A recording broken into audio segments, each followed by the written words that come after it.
$55 billion. That's what Poland is spending on its military this year alone, more than France, more than the UK, more per capita than any NATO country except the United States. Poland is building the largest ground army in Europe. 300,000 troops, 1,000 new tanks, stealth fighters, rocket artillery, all being purchased simultaneously. And almost nobody is talking about it. Here's what Poland is buying right now simultaneously. 1,000K 2 Black Panther tanks from South Korea, 600K 9 Thunder self-propelled howitzers, 32 F-35 stealth fighters from the United States, 500 HIMARS rocket launchers, the same system that devastated Russian supply lines in Ukraine, 250 M1 Abrams main battle tanks, Patriot missile batteries for air defense, armed drones, attack helicopters, and next-generation communication systems. No European country has attempted a procurement operation at this scale since the Cold War. This isn't a 5-year plan or a white paper. The contracts are signed. The deliveries have already started. Poland now spends 4.7% of its GDP on defense, the highest ratio in NATO after the United States. To put that in perspective, most NATO countries still struggle to meet the 2% target they promised a decade ago. Germany sits at 1.5%. France just barely crosses 2%. Poland more than doubles the alliance standard. And in the time it took Berlin to form a committee to discuss how to spend its defense fund, Warsaw signed the contracts and took delivery of the first tanks. Poland's target is 300,000 active and reserve troops. That would make it the largest conventional ground force in the European Union, larger than France, larger than Germany, larger than Italy. Poland currently has around 150,000 active personnel, and it's scaling aggressively through new recruitment programs, higher military pay, and expanded reserve obligations. But here's what most analysts are missing. This isn't a reaction to the war in Ukraine. Ukraine accelerated the timeline, yes, but the roots of this buildup go back centuries, and that's the part nobody wants to talk about. Poland was erased from the map of Europe. Not once, 3 times. In 1772, 1793, and 1795, Russia, Prussia, and Austria carved Poland into pieces and divided the territory among themselves. For 123 years, Poland did not exist as a sovereign state. Its language was suppressed. Its institutions were dismantled. Then, in 1939, it happened again. Germany invaded from the west on September 1st.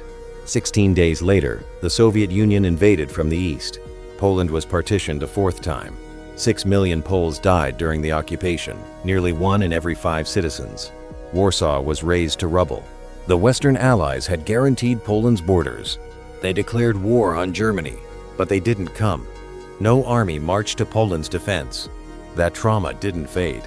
It became the foundation of Polish national identity. Every Polish child learns that geography is destiny stuck between Germany and Russia on the North European plain with no mountains, no natural barriers, and no guarantee that any ally will actually show up. Rational actor models can't explain why a country with a GDP smaller than Texas would try to outgun France, but trauma models can. Poland doesn't calculate threat based on probability. It remembers annihilation. And it has decided at a national, almost cellular level that it will never be defenseless again. While Western Europe argued about procurement timelines, Poland did something extraordinary. It turned to South Korea. The K2 Black Panther is one of the most advanced main battle tanks in the world. Autoloader, composite armor, a hunter-killer fire control system that can engage targets while moving at full speed. South Korea can mass-produce them fast because South Korea lives under the same kind of existential threat Poland remembers. Poland ordered 1,000 tanks. The first batch arrived within months, not the decade-long timeline typical of European defense procurement. And the deal includes full technology transfer. Poland will eventually build these tanks in Polish factories. The K9 howitzer deal follows the same model. 600 units, with production shifting to Poland under license. This is strategic. Poland isn't just buying an army, it's building a domestic defense industry from scratch. Here's what makes this even more remarkable. Poland's economy grew 3.4% in 2025, while Germany's contracted. The UK barely grew at all. France stagnated. Poland is arming itself to the teeth while its economy outperforms every major Western European nation. GDP per capita has nearly tripled since Poland joined the EU in 2004. Foreign investment is flooding in. Wages are rising faster than inflation. Infrastructure is modernizing at speed. Poland is doing what Germany did in the 1950s in 60 seconds, an economic miracle driven by manufacturing, exports, and EU structural funds. Except this time, it's paired with the fastest military buildup on the continent since the Cold War. Most countries can do one or the other. Poland is doing both. The contrast with Germany is devastating. After Russia invaded Ukraine in February 2022, Chancellor Scholz announced a Zeitenwende, a historic turning point, and pledged a €100 billion special defense fund. It was supposed to signal a new era of German military seriousness. 2 years later, most of that fund remains unspent. German military procurement is strangled by bureaucracy, coalition politics, and a post-war national identity that treats military power as inherently suspect. The Bundeswehr can't find enough working tanks to fill a single brigade. Meanwhile, Poland has more tanks on order than Germany, France, and the UK combined. Poland's defense spending as a percentage of GDP is now more than double Germany's.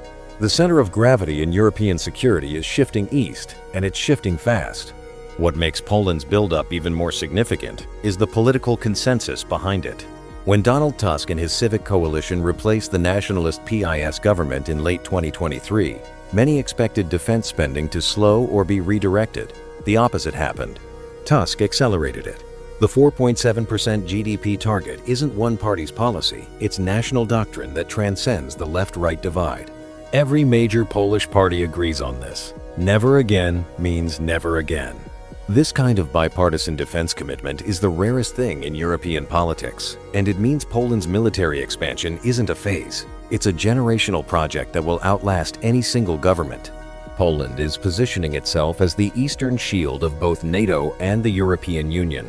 Its 800-kilometer border with Belarus and proximity to Russia's Kaliningrad exclave make it the most exposed front line in any potential European conflict. But Poland isn't waiting for others to defend that line.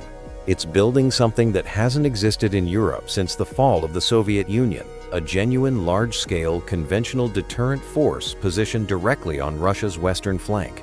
The HIMARS rocket systems, the F-35 stealth fighters, the Abrams tanks, these aren't showpieces sitting in warehouses.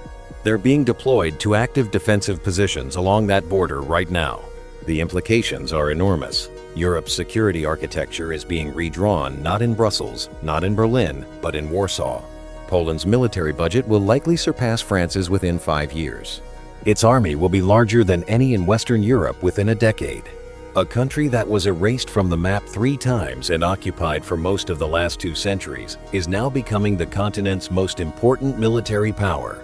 And the question no one in Western Europe wants to confront is this: when exactly did Poland stop asking for permission and start acting like a great power?